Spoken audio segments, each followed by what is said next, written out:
Good afternoon and welcome to Accelerating the SMB Buyer's Journey.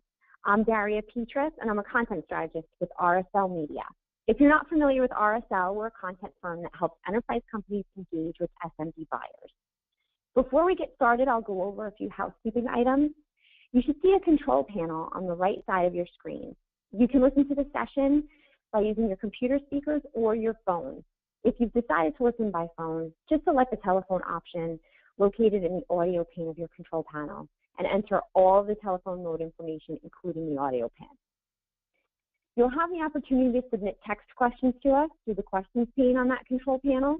You can send those questions at any time during the presentation, and we'll collect them and address them toward the end during a Q&A session during the discussion. Today, I'm joined by our CEO and Editor-in-Chief, Rob Levin.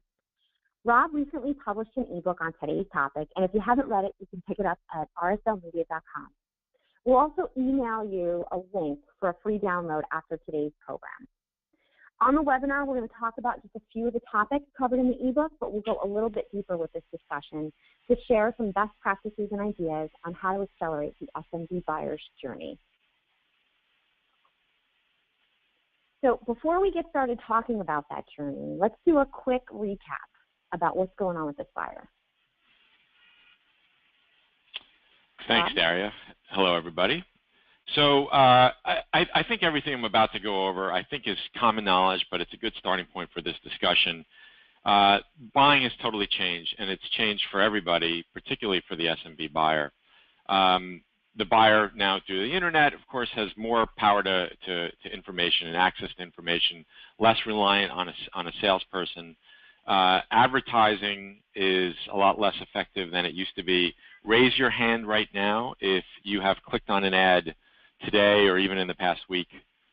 Okay, I don't see any hands up, so we know that advertising is more challenging.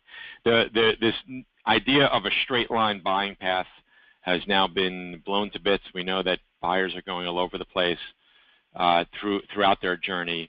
And we know that, and we've been preaching this for years, we know that demographic information can only tell you so much. That marketers really have to focus on buying behaviors, or rather behaviors of the buyers, to really get some insights into who they're selling to and how to sell to them. So, what does all of this mean? Well, it means, and the reason we're here today is that content marketing is working for all of those reasons. You have to remember that this SMB buying audience, and of course you can segment it into a million different ways, but in general, small and mid-sized businesses, and keep in mind we're talking about businesses that could have 1, 2, 3 employees, 5 employees, 20, 100, or you get into the mid-size space, you're talking about 100 employees, 500 employees, even 1,000 employees. That's the marketplace we're talking about.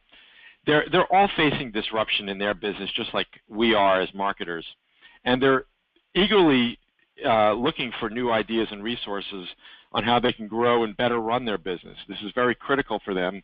Remember, they don't have always the functional expertise that we do have on the enterprise side.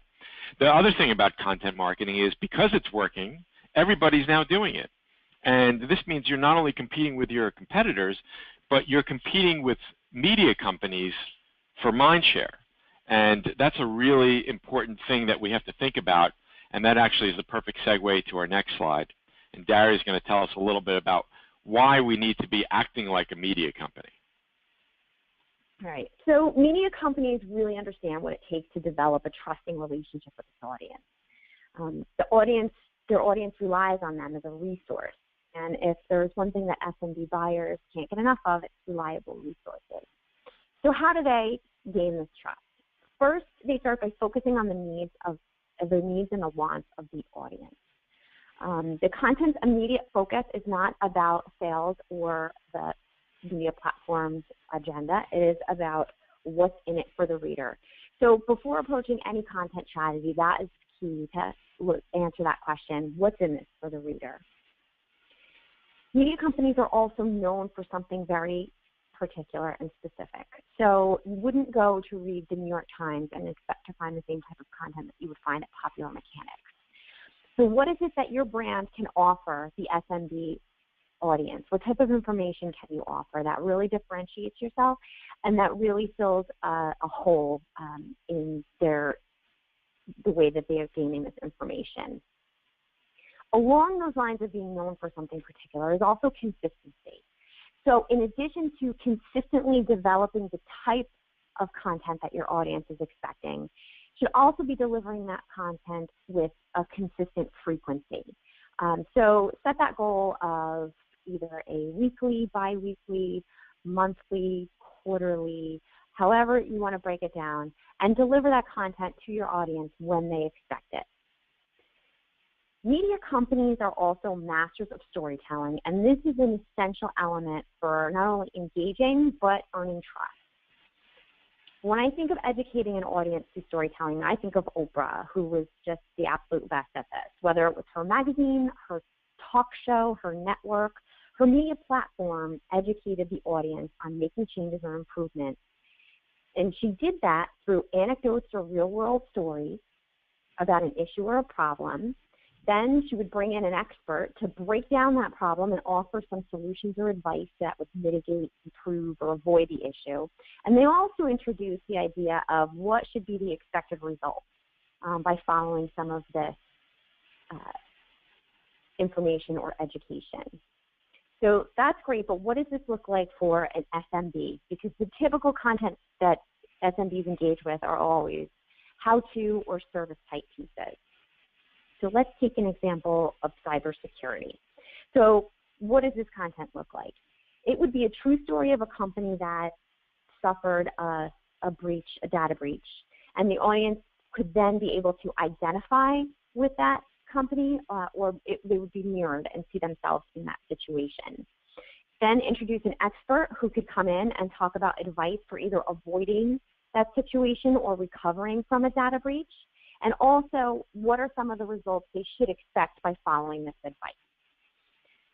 So while it's really important to get to earn the audience's trust like a media company, there's other elements to acting like a media company that are important. So Rob, do you want to go into what some of those are? Sure. Thanks, Daria. So we talked about why you should be acting like a media company, but how to do it. And by the way, there's a lot on this in the ebook that Daria mentioned, which you can see at our website at rslmedia.com. We're just going to briefly touch upon it today. So the best way to maybe to explain this is to talk about things from the audience's or your target market's viewpoint. If they're looking at content that's coming from a company, they may or may not think it's very objective, right? And of course, the longer you're doing it, the longer they may start to feel that the content's objective. But again, notwithstanding the recent presidential election, of course, they're going to look at content from a media company. And again, media could be, your favorite TV show, your favorite magazine, your favorite website, et cetera. They're going to look at that as it's coming through a lot more objectively, that the content is a lot more objective. So that's one of the reasons we talk about why it's important to build a platform, a media platform. You're going to now have something that's going to be viewed as something more objectively, particularly if you brand it. Once you're doing this, you're essentially building your own communication channel. It's a channel that you no longer have to spend money to advertise on to get your message across. Okay, a good example is if you look over on the right, if you look at Solve Magazine, which is by former Time Warner Cable business class, now Charter Communications. If you look at the magazine cover, you'll notice that there's no corporate branding on there. Okay, that already makes it a lot more inviting. Now, if you were to flip through the pages, what you would see, of course, is in addition to valuable content, and you can see some of the topics that are covered in that particular issue. You'll see valuable content, but you'll also see marketing messages, both case studies, which they themselves, of course, are valuable content as well, along with regular good old-fashioned ads. So really the idea here is with your own media platform, you're engaging people in it. You now have the ability to communicate marketing messages, and in a much more receptive way, certainly compared to disruptive forms of advertising. So now you keep in mind that this is not about building a media company for the sake of having one place to have your content. It really is what I said earlier. It's really important that you're building something that essentially provides this unbelievable engagement platform. So again, as opposed to building your own building content assets up on a blog, building your own platform is something that really strengthens the impact of the content. And again, this is just one example. You can do this with email newsletters, with events, with webinars, and what we truly always recommend is a multimedia approach, because you don't know if your audience is into video, which of course is trending and very popular right now. We believe is going to continue to do so. Is it video? Is it web? Does it have to be super mobile friendly? The answer is yes. Is it print? Is it events? It's usually a mix of all of these things. Other examples of some of these things are, of course, Open Forum from American Express, Rogers Talks from Rogers Communications up in Canada, and another one is that we think is a very unique approach in the insurance market is Encourage Courage by Hiscox. So now that we talk about why it's important to build your own platform, let's move on to all right, how do we go from building our platform to accelerating the buyer through the journey? Well, it's really a matter of producing the right content at the right time. And the starting point for this is, for any particular initiative, what is it that you want to accomplish? You need a strategic approach. And I can tell you, we can tell you rather, in working with so many enterprise companies, that a lot of companies say they have a strategy, but when you ask them for it and ask them to talk about it, it's really not there. The companies that do have the strategy, and this is a starting point for us with a lot of our clients, they're getting much bigger impact from their content initiatives.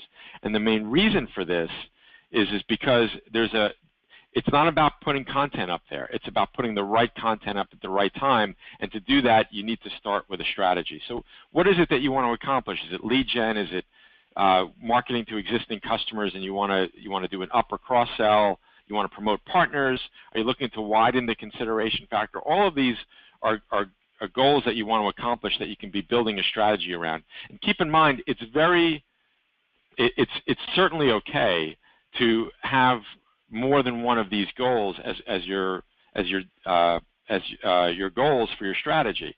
In fact, it's almost always the case, and we'll talk in a little bit about how similar content can be used, or even the same content can be used for different types of goals.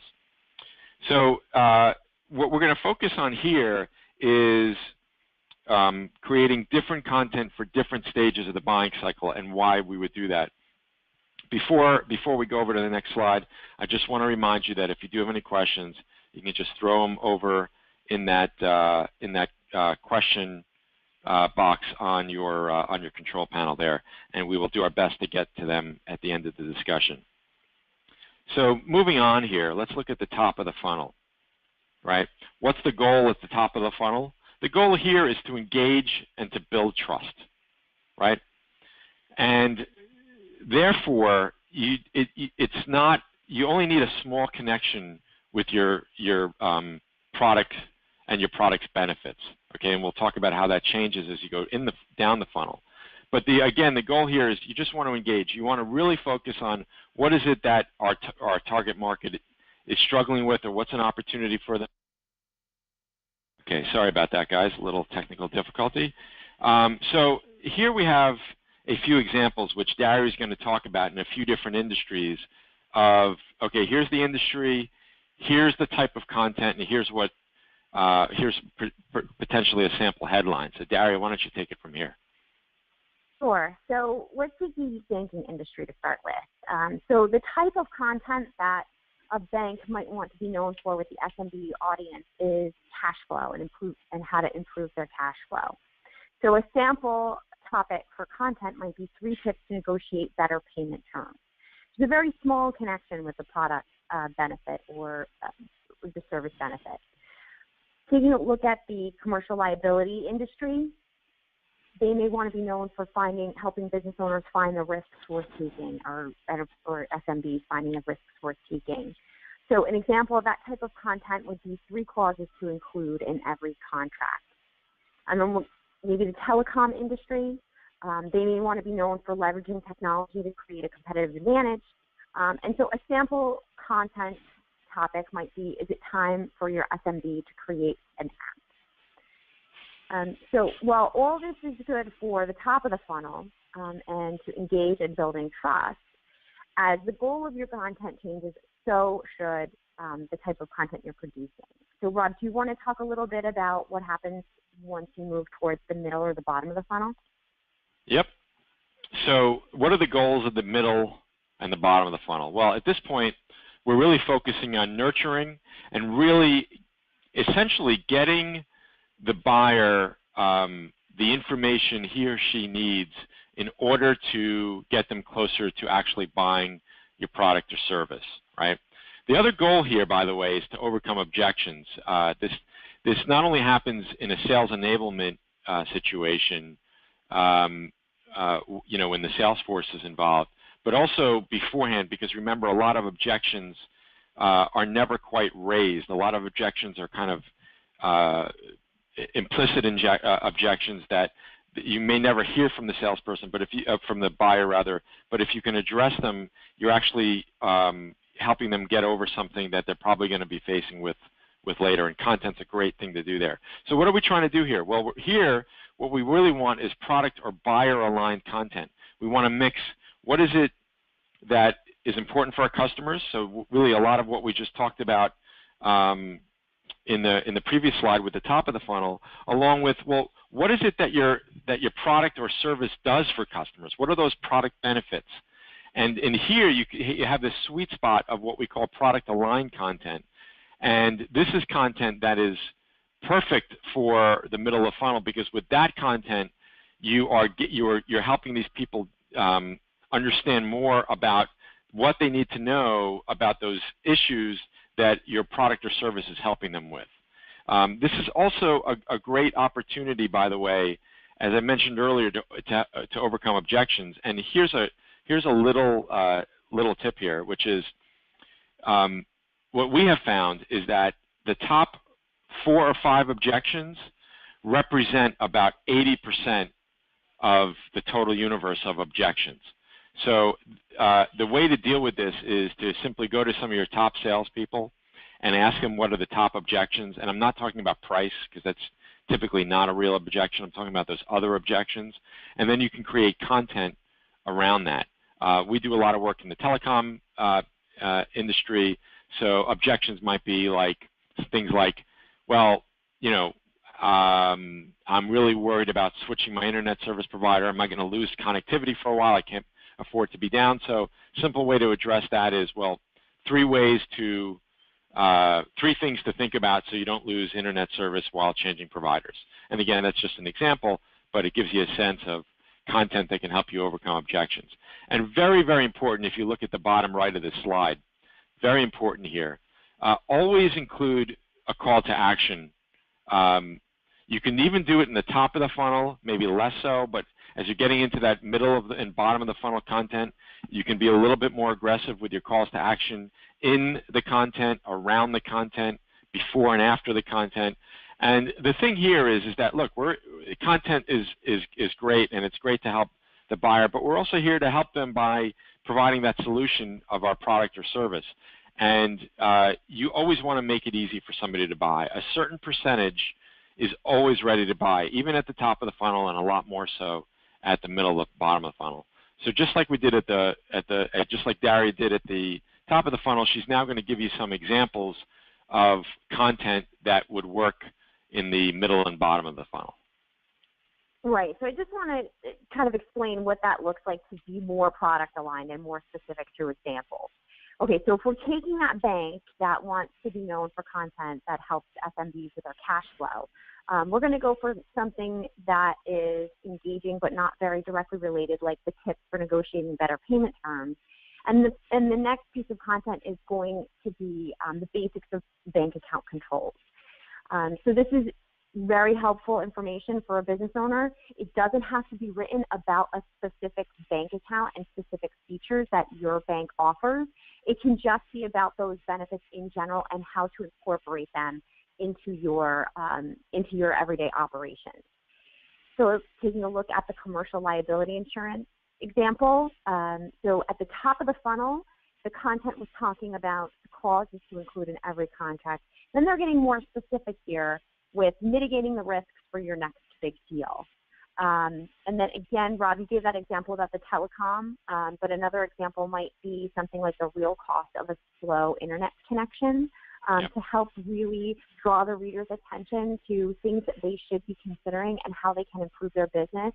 And that just so happens to utilize your product or service. So this is middle of the bottom of the funnel, and some of the same rules apply for life cycle content. So Rob, do you want to talk a little bit about life cycle content?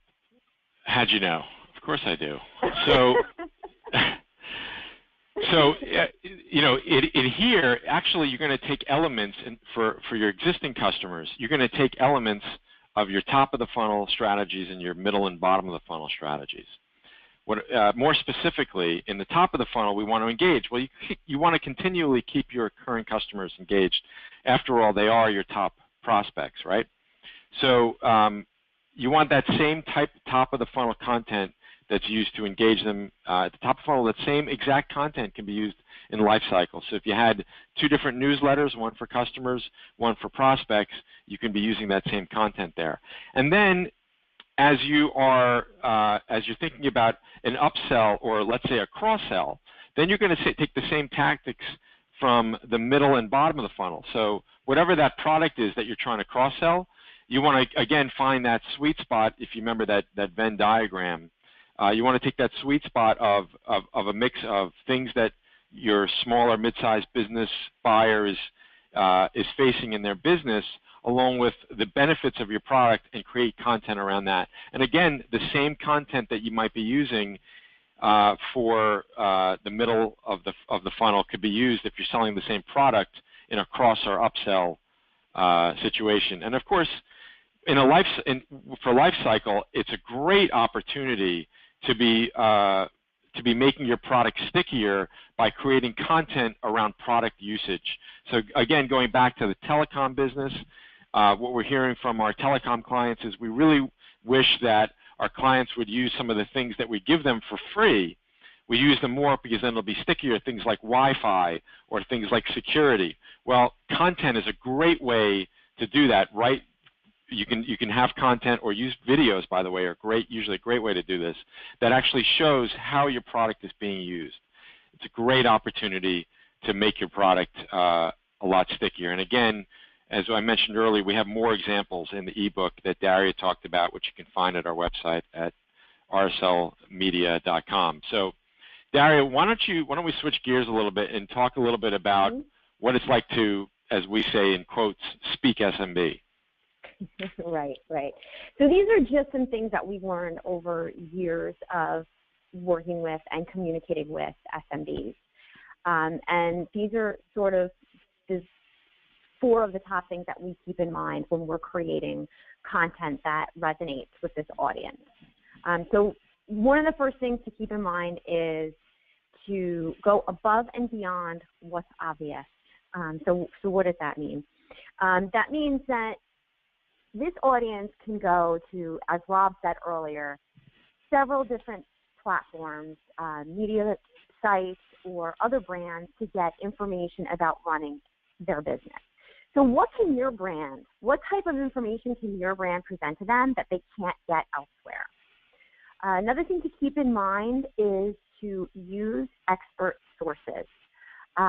Whether this is byline content, it's written by an expert, or whether or not you source them for quotes or information, it's absolutely critical to make sure that you are including information from people who are not only experts within their industry, but also have fairly extensive experience working in the SMB space, so that they can understand the pain points, they understand what is really their concerns, what's keeping them up at night, and how your content can actually help. they're also a good source for going above and beyond the obvious, for asking, what do you tell your customers, or what do you tell the SMBs that you work with? Tone is also very important. So be conversational and not educational. Sure, you're educating the reader or the viewer or the visitor on a topic, but it doesn't want to sound like a white paper or use industry jargon. Technical information can be conveyed in a very conversational way. This is so important to keeping the SMB engaged, getting them through your entire piece of content, and getting them to come back. And so if you're wondering, if you're at a loss for what it is, what type of language that your customers will actually use and will actually resonate with your customers, a really good resource that you have that you may or may not have tapped is your sales reps. Your sales reps are in meetings, on the phone, and reading emails from this SMB buyer every day, and they'll be able to tell you, what that language sounds like and what that looks like. You can also tap them for some of the pain points that they have within their business that your content can then address. So while speaking SMB and all these tips are really essential for engagement, let's bring this back again to the point of this webinar, which is moving the buyers through the journey. So Rob, do you want to kind of connect the dots for us? I do, but I actually, you brought up some really good points, and I want to stay on this slide for a second here. We just did a blog recently on the importance and how to use experts. We can't stress this enough. There's too much content out there that is quite frankly just not good enough. You can tell it's written by people who really don't understand the market. This is one of the most crucial things of importance when you're creating content for the small and mid-sized business market. You can see that blog post on our website at rslmedia.com. So moving on and really starting to bring all of this together, I wish we can sit here and tell you that there are some magic pills on creating content that's going to turn all these prospects into buyers tomorrow, but there aren't. But there are some things that you can do that certainly will make your content more strategic and get that buyer moving through the sales funnel a lot more quickly. And this is just a quick recap of what we talked about. The first is really approach content the right way, which is similar to the way a media company does. Have a strategic approach, build your platform, and by the way, that includes things like an editorial calendar, which of course should be coordinated with your marketing objectives, and it's critical to produce the right content for the right time in the content for the right time in the buyer's journey. And sometimes you don't know, if you don't have marketing automation, you don't know where somebody is in the buyer's journey, and this can still be addressed by sequencing your content. If you have a particular pain point that an SMB is facing, you have content that's a little bit more general, but yet still very useful at the top. And then then all of a sudden, imagine at the end of that piece on the web, there's a related articles, and then there's the next piece, of course, that's related that you're encouraging people to go to is that more detailed piece of content that is more closely aligned with your product. And I'm oversimplifying here, but again, you get the point here. Different content can be used for different parts of the buyer's journey, and it's really critical to producing the right content for the right time. And as you do get into more sophisticated marketing automation platforms, like some of our clients are doing, this is a great opportunity to dynamically serve the right content at the right time to somebody who's in the right at that certain stage in the buyer's journey. And then, don't forget the end game here, right? We want to sell more products and services, and it's important to remember that your product becomes part of that solution that somebody's looking for. It just becomes a natural extension, which is why it's important to have those calls to action throughout, and certainly have them a little bit more aggressively towards the end of the through the middle and the bottom of the buyer's journey. So look, this is just the starting point. Nothing is etched in stone. It's important, like with any other marketing campaign, to adjust from time to time, always be reviewing the results. And remember that particularly the small business market, they need your input. They need your expertise. They don't have all of those subject matter experts within their organizations. So this is great. We now have time to ask several questions or to address several questions. And it's not too late if you still have a question. We've got a few that came in. We are more than happy to take as many as we can in our allotted time. So just put them in that question field in your control panel. I'm going to actually start with the first one that came in really at the beginning. And the question was, well, how much company branding should you have at the top of the funnel? Now, this question could be interpreted a number of ways, but my initial reaction is let's remember what the goal is at the top of the funnel. It's to engage somebody and to build trust. So I almost feel like it's maybe not the best question to be asking. The best question is well, how can we be producing content that's going to really engage somebody? At the end of the day, hopefully, if you've built your own platform, this content is sitting on your website or on one of your microsites, which may have some of your branding. But really, the goal here is to engage. And because of that, it's probably less about branding than it is about getting that content that's really going to be unique and serve that smaller, mid-sized business buyer as much as possible. And with respect to, even something like where do you put your logo? Well, what we've seen some companies do is they'll have the name of their platform. Let's call it the Acme platform, and it'll say sponsored by such and such company. That's another way to go about doing it. There's not a right or wrong way. But again, remember at the top of the funnel, it's less about the branding. You're going to have it there on your website. It's going to be there in the calls to action. But it's really more about the engagement. Daria, why don't you let us know what the next question is?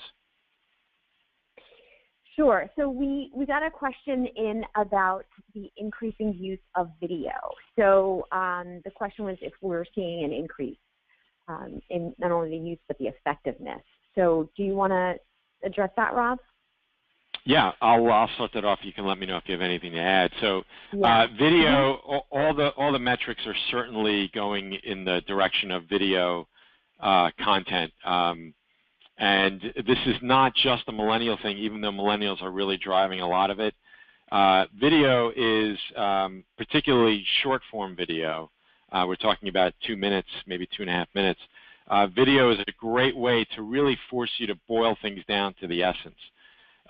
So yeah, video is definitely increasing. And to that end, there are elements of what video does, which again makes everything concise if you're producing that short form video, that you can use in your other content as well. And in that, for example, in the web content or even print content, think bullet points. We're really in a bullet point type world. So whether it's video short form or web or print content, it's got to be concise, but yet impactful enough to address the concerns or the questions that the SMB buyer has. Daria, anything you wanted to add to that? Yeah, I mean, I think you nailed that, but I also want to just add that, so this is not the biggest secret that video is. It does get the most clicks. It does get the most views. It helps with your SEO. It does all these wonderful things. Google loves it. So it's really key to keep in mind those points that you just said, to keep it concise, keep it about something, let it be a nugget that somebody can watch and walk away and actually have some kind of actionable advice from it. It doesn't necessarily, that may not impact the quality, but the quality of the information that's being given is so important. And to try to think a little bit differently about video and about how you present it, to be more straightforward, because there's a lot of video out there now, and you want people to actually watch your 2 minutes of video and take value away from it and not just look at, pretty pictures scrolling on the screen. And that's so important for the SMB audience. Okay, so let's take another question. This one recently came in. So how do you, and this one's for you, Rob, how do you motivate sales teams to utilize content within their sales process? Especially if those salespeople subscribe to a more old school type of selling. Yeah, and it's something that we hear from our clients from time to time. So it's a really great question. There's a couple of ways that we have found that work really well. Some of which I'm sure whoever's asking the question is already doing. And that starting point would be, you have to train them on the content. And what I mean by that is, look, we have clients that every time content comes out, they literally send out information to the sales team on not only what the content's about, but how they can use that content in a sales situation. Okay, that's really valuable. Now, particularly for old school salespeople that like to talk a lot, which is not the way to sell, certainly not into this market, content is really useful here. And if you can actually develop questions related to the content for the salesperson to ask, you're going to make their life a lot easier. So if you want them to use content at the top of the funnel, then you got to train them on how to actually, let's say they're in a face-to-face or on a phone call, how to ask a question like, well, you know, a lot of small businesses these days are really having trouble, and I'll just make something up, with their web presence, for example, and making sure that they're mobile ready. Is this something that you, Mr. or Ms. Small Business owner, is this something that you're facing? And you know, imagine you're in a web services company. This would be a great question to ask and say, look, by the way, we have an article here that I'd like to share with you that actually gives you the 3 things you need to know about making sure that you have like a mobily responsive website, right? So it's really about training them and also training them on how they can use content in the middle of the funnel. And again, objections are a great opportunity to do that. Just training them, hey, if this objection comes up, Mr. or Ms. Salesperson, here's a piece of content that you can share with them. That you can just email to them, or you can say, hey, that's a great question you just raised. That's a really valid concern. Let me tell you how other people are dealing with it. And I have this article here that I can send to you. The other thing, you know, I think on a more behavioral type way is, if you can get your top salespeople to be using the content, you'll find that the rest of the salespeople will follow. So really focus maybe on those influencer type of salespeople and get them to talk about their experiences in using content and how the content was used successfully. And you'll find that many of the others, even some of the old school ones, will get on the bandwagon because at the end of the day, it really facilitates the way of selling that people that matches the way people are buying these days. Right, and so you want to make sure and position it that way to the sales, your sales teams as well. That this is how people are buying, and this is going to make your life easier by leveraging this. That's content. Right. Exactly. Okay, great, good. Okay, so I think we have time for a couple more questions here. So you mentioned, this question. You mentioned that we should use experts. Should those experts come from the company, or should they be external? Well, Daria, why don't you take this, and you can talk about some of the work we do with our clients. Right. So sure. So the answer is both. The answer should be both.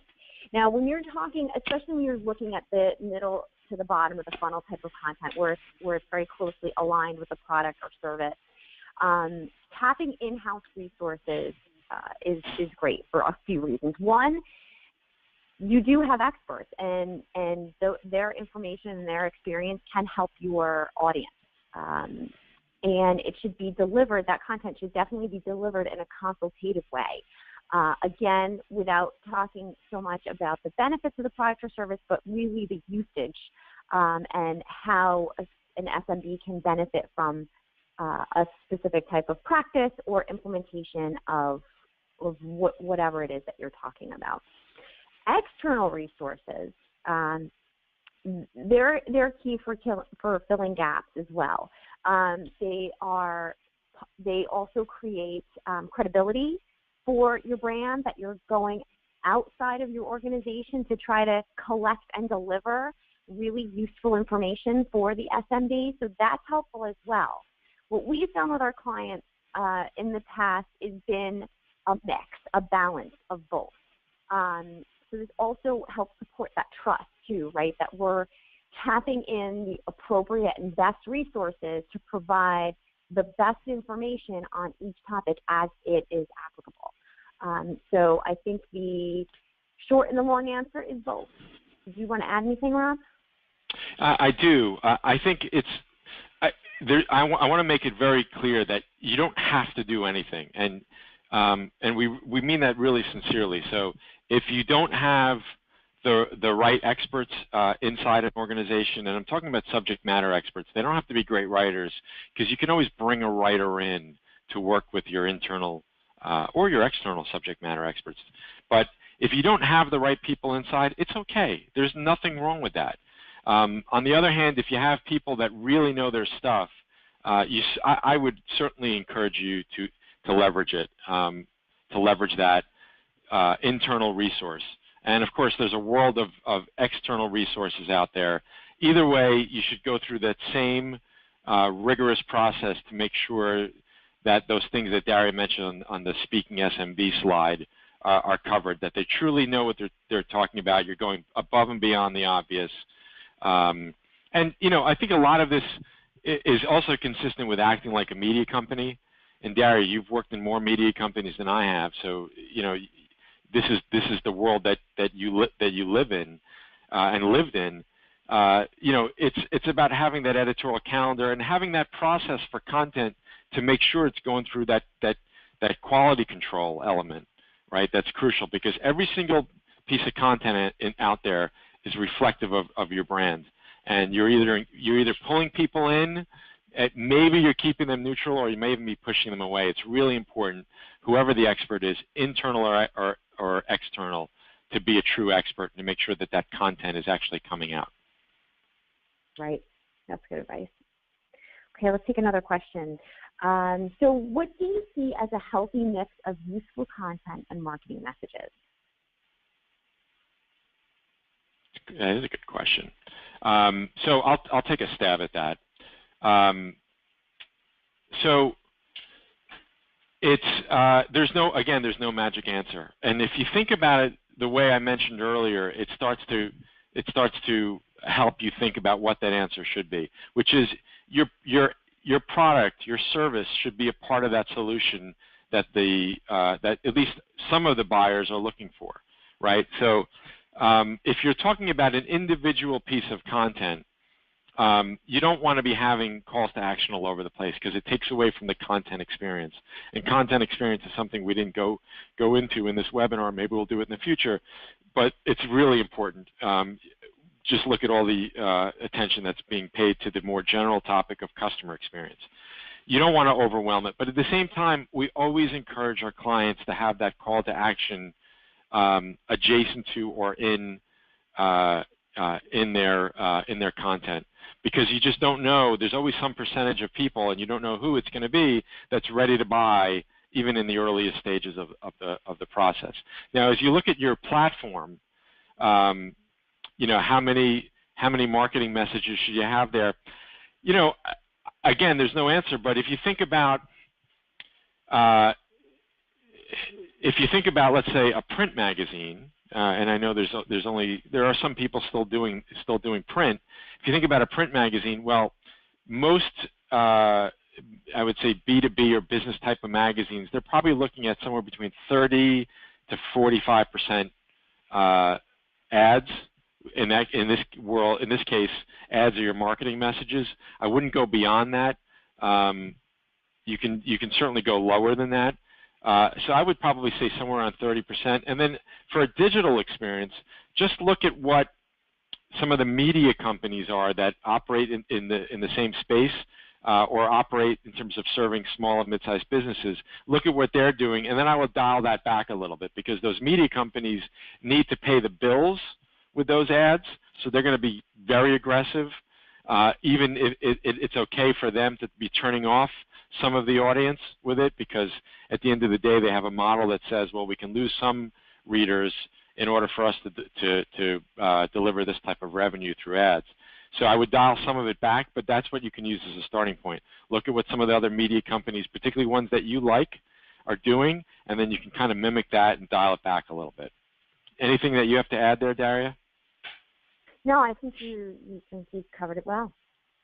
All right, so yeah. I like to, we always like to end our webinars a little earlier, but Daria, is there one more question that we can take, or are we good? Yeah, you know what, we'll do one more question. So, and this is a question about resources, and the question was about having a platform seems like it's going to use a lot of resources. Can you give a couple quick recommendations on how you can manage that effectively if you don't have a dedicated team? Sorry, how to manage? I missed that. Sure. So how you can effectively manage a platform if you don't have a dedicated team?